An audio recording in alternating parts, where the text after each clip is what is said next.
Hey Jacob, how are you, man? Pretty good. Good. It's good to see you. Yeah. What Hey, you want to play a game? Oh, sure. Yeah, All absolutely. right. The floor is What lava. game? What? The floor is lava. Very fun. Ouch! Ouch! Yeah. Ow! Ow! Ow! Ow! Ow! Oh.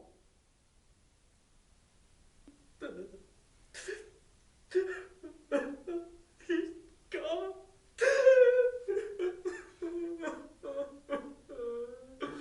What's going on? Ah! What's up, man? Look.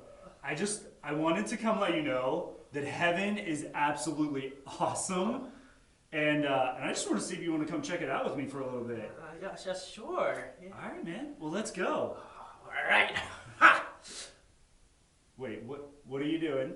We're gonna go up, right? Well, well, not necessarily, no. And that's not really how you do it anyway. I'll just kind of take you.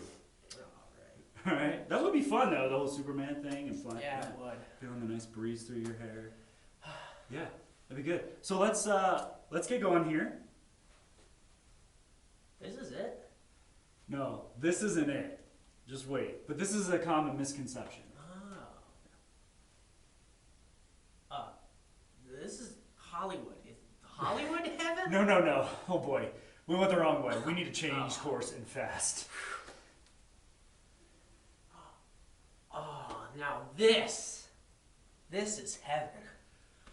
Yeah, this is part of it. And let me tell you, the food is amazing. Man. Wow. It's gorgeous. Yeah, this is one of my favorite places. But this is still only part of it as well. Now this has got to be heaven. This is heaven, man. We're here. In fact, John tells us in Revelation, in his vision, that this is where the throne of God and Jesus are, in the city and in the garden. Yeah, well, John also tells us in Revelation that God's servants will worship him. So is that all we're going to do in heaven? That's a really great question, Jacob, and I think it's a question that a lot of people ask and are wondering about. And so it's the topic of what we're going to discuss today. We're going to explore the question, what will we do when we are in heaven? Quickly though, before getting to that, I want to make sure that everyone who watches this knows that heaven is not our default destination. And because of that, God has given us a choice through Jesus' sacrifice on the cross to be in relationship with him, which that relationship can begin today and last for eternity, or we can be eternally separated from him. If you'd like to know more about his free gift of salvation, I encourage you to read Matthew, Mark, Luke, or John. I mean, yeah, Paul also shares the gospel message of the good news of salvation offered through Jesus in the book of Romans. You know, Jacob, before doing any studying, I got a question for you. What comes to mind as something that you will do in heaven? Worship and sermons 24/7. Yep. You know, when I was younger, I used to think the exact same thing. I used to think that it was going to be boring, never-ending church service. And I'm definitely not alone in that. Randy Alcorn, the author of the book Heaven, shares multiple stories of the incorrect view of heaven that many have. He's heard people say, I'd rather be having a good time in hell than be bored in heaven. I mean, that's sad. You know, one of my more specific memories that fuel my boredom from when I was younger is thinking about basketball. If life was something other than a never-ending church service and we were able to play basketball, wouldn't we all be perfect? And so every shot we shot goes in and no one could ever steal the ball or turn the ball over. And so who wins? Who loses? Is there a loser in heaven? I mean, doesn't competition bring out the worst in people? And so I often thought, even if we could do something other than a never-ending church service, that would be boring as well. Sometimes because our Christian walk is boring, we can tend to think God is boring. But God actually intended our walk with him to be an exciting adventure. All these thoughts of boredom are fueled by a lie. That lie is that sin is what is fun and holiness is boring. I love what Randy Alcorn says. Everything good, enjoyable, refreshing, fascinating, and interesting is derived from God. Without God, there's nothing interesting to do. King David wrote in Psalm 16:11 in the CSB version, "You reveal the path of life to me. Your presence is abundant joy. At your right hand are eternal pleasures." Joy and eternal pleasures, abundant joy. In chapter 65, verse 18 of his book, Isaiah records God's words which proclaim, "Then be glad and rejoice forever in what I am creating. For I will create Jerusalem to be a joy and its people to be a delight." Wow, listen to the words that are there. Joy and pleasure and delight. It sounds incredible. In a recent message, one of our pastors said, "Good does not define God. God defines good." I totally agree with him. And I would add to that God also defines joy and pleasures, since he created both. But sometimes we mistakenly think that we've created it, that we define what joy and pleasure is. So why would heaven be boring? Man, I never thought of heaven that way. You know what? This brings back a memory. I think I was 10 years old and I started thinking about heaven. And you know what I was thinking about? What? Star Wars. Yep. Good movie. I thought that heaven would be boring because I didn't think I could watch Star Wars there. I mean, I still don't know if I can watch Star Wars in heaven or not. But I do know there are some amazing things that we most definitely can do. Like instead of watching Star Wars, you may actually be able to go out and explore the galaxies yourself. Yeah. Incredible. So, I mean, Hebrews 13:15 says, "Let us continually offer praise to God." This talks about how we will make continuous praise in heaven.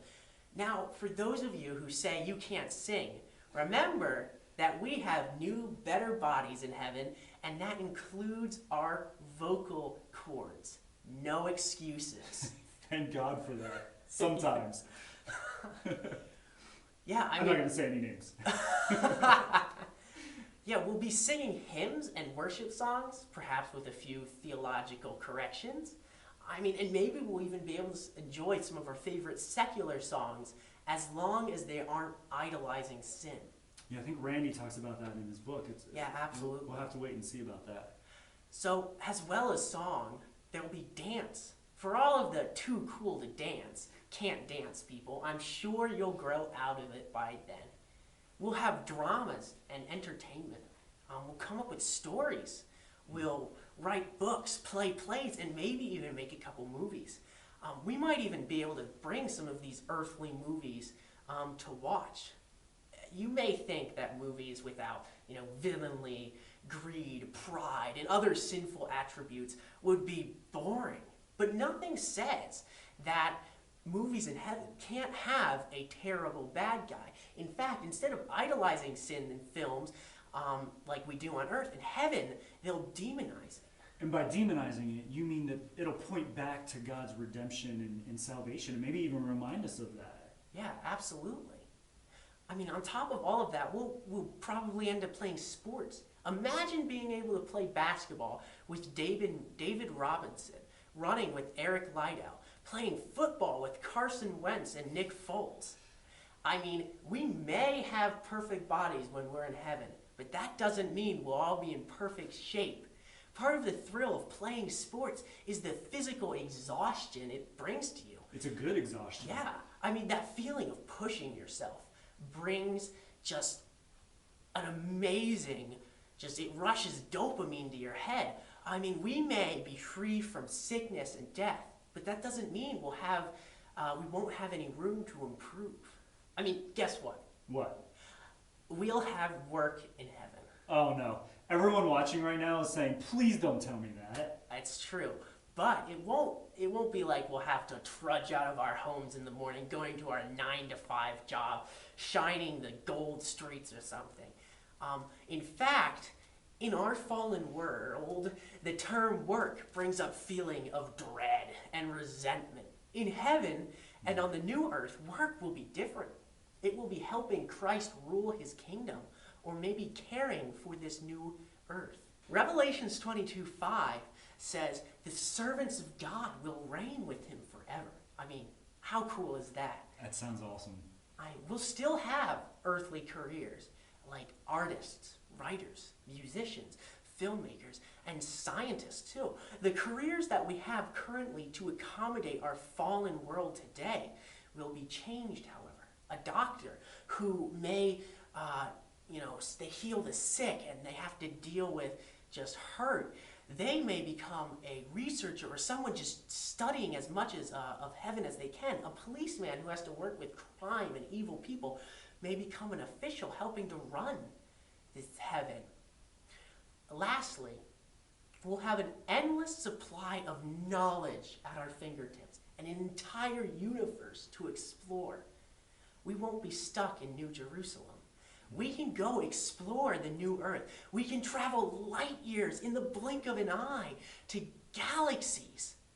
We can learn more than we could possibly imagine by exploring, or we could just sit down and ask God questions for hours. This is my favorite part about heaven. Yeah. Just the knowledge that we have. We think we can know a ton with the internet.